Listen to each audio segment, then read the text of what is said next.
say what crisis? London and Edinburgh have become the playgrounds of the super rich, and the government is waging a class war on all of us. And the only choices that we're being presented with at the next election are austerity or austerity light. We're facing unprecedented cuts in the FE budget, and the merger process, for those that have had the delight of going through that, either already or are in the throes of it, have seen colleges that have served our communities well for decades being ripped apart and reconstituted. And we know that when management organises a restructuring, there's a lot of hoo-ha, it keeps us all very busy, but actually it just gives the illusion of progress, and it's the mantle to hide the fact that unprecedented cuts are happening in further education. Whatever happens in the referendum, and we've got speakers today to put different points of view, whatever happens in the next UK election, we're going to have to fight to defend FE and to shape what our working lives are going to be like. Our FE colleges are like a microcosm for the rest of society. We're providing a vital service for the community, that second chance to learn to working class adults. While many of us are buckling under the workload and the stress that is involved in delivery with ever diminishing resources, while it's being run by managers that couldn't give a shit about education, let's be honest. And they behave like pigs at a trough, paying themselves more than the cabinet secretary, much to the personal irritation of that gentleman, in many cases in the colleges.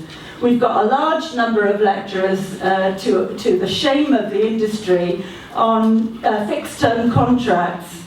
And just as an example, I've been proud to talk about James Watt and Reed Care and other colleges that have taken on their bosses and won. And now I've got the pleasure, not the dubious pleasure, the absolutely unmitigated pleasure of referring to the college that I work in, Edinburgh College. We had over 100 0-hours contracts at the point of merger. We were so shocked that one of the colleges had been on the back foot, had that imposed on them. People who'd been on fixed-term contracts for decades did then put onto 0-hours contracts and just used as disposable labour. Overwhelmingly women lecturers, I have to say.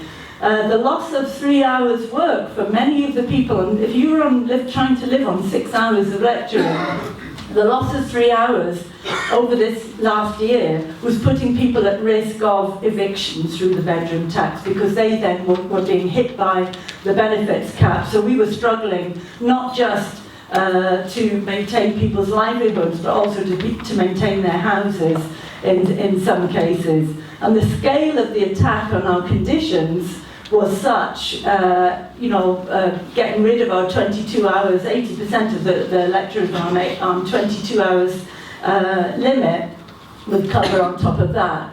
And it was so great to get rid of that limit altogether. Trust us, the conditions are safe in our hands kind of job, right? Well, we trusted them as far as we could throw a 92% ballot for strike action. It took a while to get there. We had to patiently explain to the lecturers exactly what the offer consisted of, because my God, spin, if they had a PhD in spin, it looked fine, it was just an average, and all that sort of thing. There's a lot that could be hidden in an average.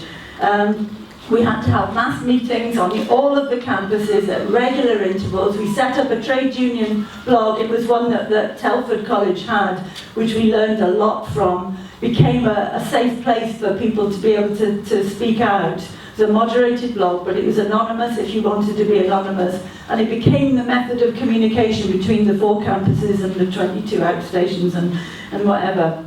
We came out last month on 1 day, 2 days, then 3 day strike action, escalating very quickly. We thought, we're not going to go for token action, we're going to stay out until we win. And that's what we did, and it was absolutely solid. It was phenomenal, actually. It was just a handful of scabs across the 4 campuses.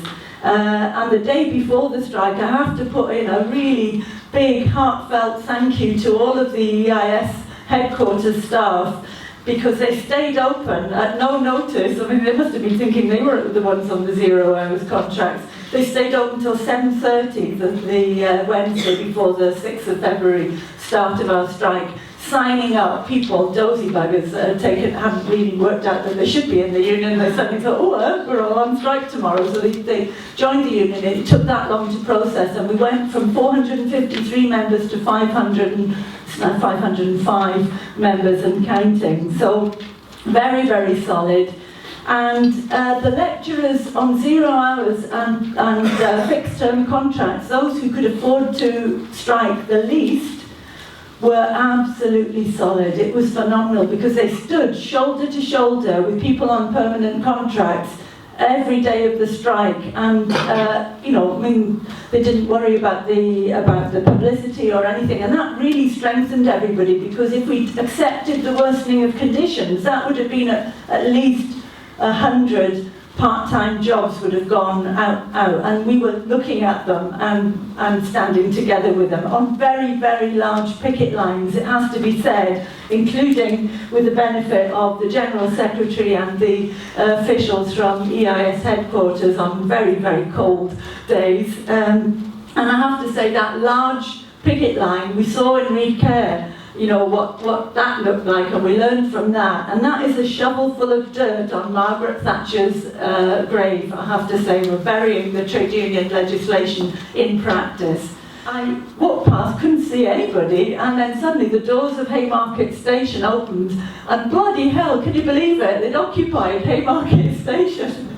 And there they were, over 100 people, you know, with banners, placards. The RMT were ewigging in and said, oh, come away from the door and then you won't get into immediate bother or anything.